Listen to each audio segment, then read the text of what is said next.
নমস্কাৰ সকলকে স্বাগতম জনাই ষ্টুডিঅত মই জাহ্নবী আপুনি বাৰু গছ পুলি ৰুইছিল নেকি যদি হে আপুনি গছ পুলি ৰুইছিল তেন্তে এই খবৰটো আপোনাৰ বাবে কিয়নো কোন সমষ্টিৰ মহিলাই কেতিয়াকৈ 10000 টকা পাব তাৰ তালিকা প্ৰকাশ কৰা হৈছে কোন সমষ্টিৰ মহিলাই কেতিয়া 10000 পাব তাৰ তালিকা প্ৰকাশ কৰা হৈছে কোন কোন হিতাধিকাৰীয়ে বা কোন কোন যোগ্য মহিলাই এই 10000 টকা লাভ কৰিব তাৰো ইতিমধ্যে তালিকা প্ৰকাশ কৰা হৈছে কিন্তু সেই তালিকাত যদি আপোনাৰ নাম নাই তেন্তে এতিয়া আপোনাৰ হাতত আছে সোণালী সুযোগ যদি সেই তালিকাত আপুনি বাদ পৰিছে বা আপোনাৰ নাম বাদ পৰিছে তেন্তে আপুনি নতুনকৈ আবেদন কৰিব পাৰিব আপোনাৰ হাতত 30 জুনলৈ সময় আছে আপুনি 30 জুনৰ পূৰ্বে তালিকাত নিজৰ নাম অন্তৰ্ভুক্ত কৰিব পাৰিব আৰু কোনে কোনে কেতিয়াকৈ ধন লাভ কৰিব তাৰো ইতিমধ্যে তালিকা প্ৰকাশ কৰা হৈছে লৈছে মুহূৰ্তৰ সবিশেষ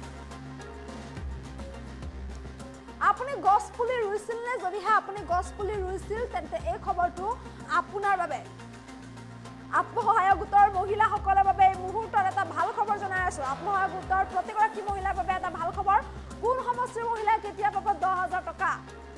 আপুনি কোন সমষ্টিৰ মহিলা আৰু আপুনি কেতিয়াকৈ 10000 টকা লাভ কৰিব তালিকাত নাম নাথাকিলে আপুনি কেনেকৈ তালিকাত নাম ভৰাব যদিহে তালিকাত নাম নাই তেন্তে আপুনি নাম ভৰাব কেনেকৈ মুখ্যমন্ত্ৰী মহিলাসকলক দিছে সোণালী সুযোগ মুখ্যমন্ত্ৰী গৰাকীয়ে মহিলাসকলৰ বাবে এই সোণালী সুযোগ লৈ আহিছে 30 জুনৰ পূৰ্বে বাদ পৰা মহিলাই তালিকাত অন্তৰ্ভুক্ত কৰিব পাৰিব নাম 30 জুনৰ পূৰ্বে যিসকল মহিলাৰ নাম বাদ পৰিছে তেওঁলোকে নিজৰ নিজৰ নাম অন্তৰ্ভুক্ত কৰিব পাৰিব আগষ্টৰ পৰা 125টা সমষ্টিত প্ৰদান কৰা হ'ব এই উদ্যমিতা আঁচনিৰ ধন কোন সমষ্টিৰ মহিলাই কেতিয়াকৈ লাভ কৰিব 10000 টকা আৰু আগষ্টৰ পৰা বিতৰণ হ'ব এই ধন আগষ্টৰ পৰা এই ধন বিতৰণ প্ৰক্ৰিয়া আৰম্ভ হ'ব গতিকে মহিলাসকল যিসকলে এই লাখপতি বাইদেউত আবেদন কৰিছিল তেওঁলোকে লাভ কৰিবলৈ সক্ষম হ'ব 125টাকৈ সমষ্টিত বিতৰণ কৰা হ'ব এই লাখপতি বাইদেউ আঁচনিৰ ধন গতিকে আপুনিও যদি এই আঁচনিৰ হিতাধিকাৰী হয় তেন্তে আপুনিও লাভ কৰিব 10000 টকা 10000 টকা লাভ কৰিব মহিলা উদ্যমিতা আঁচনিৰ অধীনত প্ৰতিগৰাকী আত্মসহায়ক গোটৰ মহিলাই এই প্ৰথম পৰ্যায়ৰ 10000 টকা লাভ কৰিব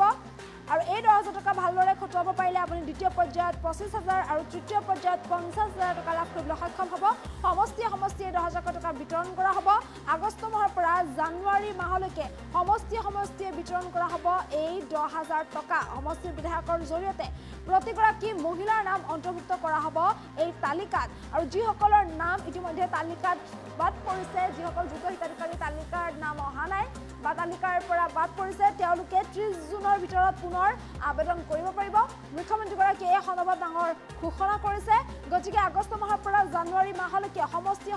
10000 টকা বিতৰণ কৰা হ'ব আৰু আপুনিও লাভ কৰিব এই আঁচনিৰ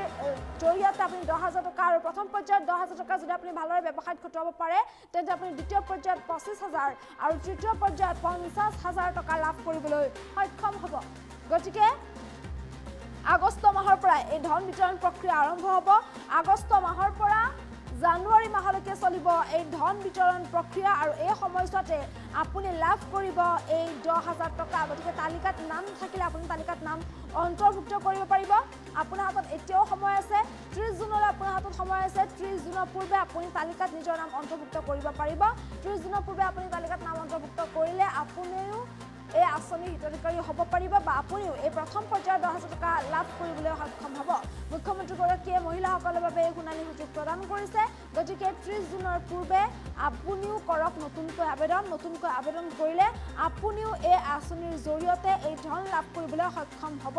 যিসকলে এই আঁচনিত আবেদন কৰিছিল কিন্তু আবেদন কৰাৰ পাছত যিসকলৰ নাম অহা নাই তেওঁলোকে নতুনকৈ নাম অন্তৰ্ভুক্ত কৰক কিন্তু আগষ্ট মাহৰ পৰা জানুৱাৰী মাহলৈ বিতৰণ কৰা হ'ব এই ধন সমষ্টিয়ে এই ধন বিতৰণ কৰা হ'ব প্ৰতিগৰাকী সমষ্টিৰ হিতাধিকাৰীসকলে এই ধন লাভ কৰিব গতিকে আপোনাৰো যদি নাম বাদ পৰিছে তালিকাত নাম অহা নাই তেন্তে আপুনি নতুনকৈ আবেদন কৰিব পাৰিব নতুনকৈ আবেদন কৰিবলৈ আপোনাৰ হাতত 30 জুনলৈ সময় আছে 30 জুনৰ ভিতৰত আপুনি নতুনকৈ কৰিব পাৰিব আবেদন মুখ্যমন্ত্ৰী ডক্টৰ হিমন্ত বিশ্ব শৰ্মাই এই সন্দৰ্ভত ডাঙৰ ঘোষণা কৰিছে মুখ্যমন্ত্ৰীগৰাকী মন্তব্য আছে মন্তব্য শুনাবলৈ চেষ্টা কৰিছে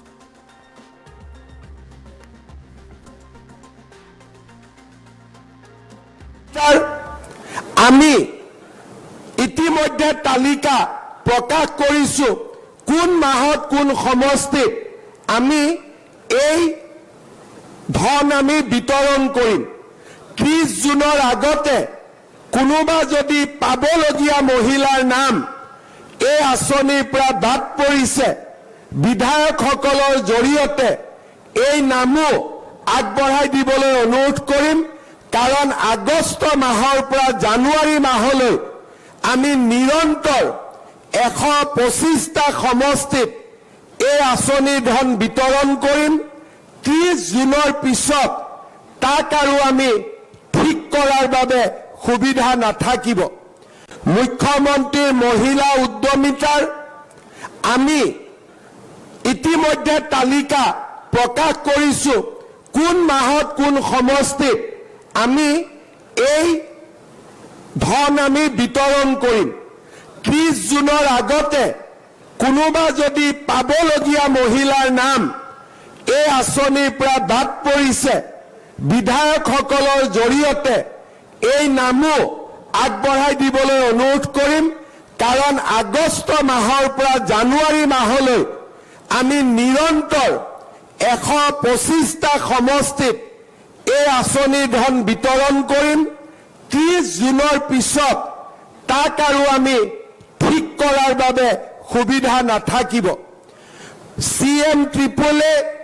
মুখ্যমন্ত্ৰীৰ আত্মনিৰ্ভৰ অভিযানৰো হিতাধিকাৰী নিৰ্মাণৰ কাম বা যোগ্য যুৱকৰ নাম 30 জুনৰ ভিতৰত শেষ কৰিবৰ বাবে মই আমাৰ বিধায়ক আৰু পঞ্চায়ত বা আমাৰ কাৰ্যকৰ্তাসকলক অনুৰোধ কৰিম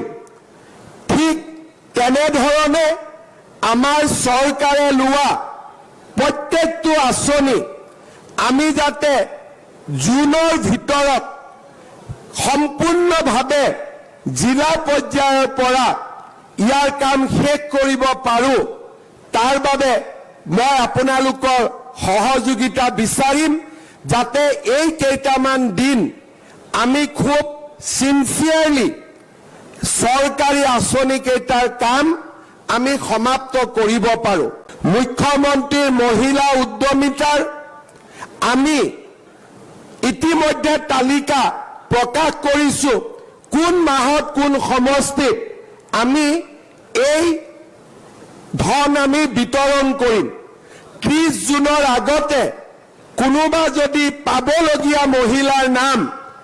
এই আঁচনিৰ পৰা বাদ পৰিছে বিধায়কসকলৰ জৰিয়তে এই নামো আগবঢ়াই দিবলৈ অনুৰোধ কৰিম কাৰণ আগষ্ট মাহৰ পৰা জানুৱাৰী মাহলৈ আমি নিৰন্তৰ 125টা সমষ্টিত এই আঁচনিৰ ধন বিতৰণ কৰিম 30 জুনৰ পিছত তাক আৰু আমি ঠিক কৰাৰ বাবে সুবিধা নাথাকিব CM ট্ৰিপলে মুখ্যমন্ত্ৰীৰ আত্মনিৰ্ভৰ অভিযানৰো হিতাধিকাৰী নিৰ্মাণৰ কাম বা যোগ্য যুৱকৰ নাম 30 জুনৰ ভিতৰত শেষ কৰিবৰ বাবে মই আমাৰ বিধায়ক আৰু পঞ্চায়ত বা আমাৰ কাৰ্যকৰ্তাসকলক অনুৰোধ কৰিম ঠিক তেনেধৰণে আমাৰ চৰকাৰে লোৱা প্ৰত্যেকটো আঁচনি আমি যাতে জুনৰ ভিতৰত সম্পূৰ্ণভাৱে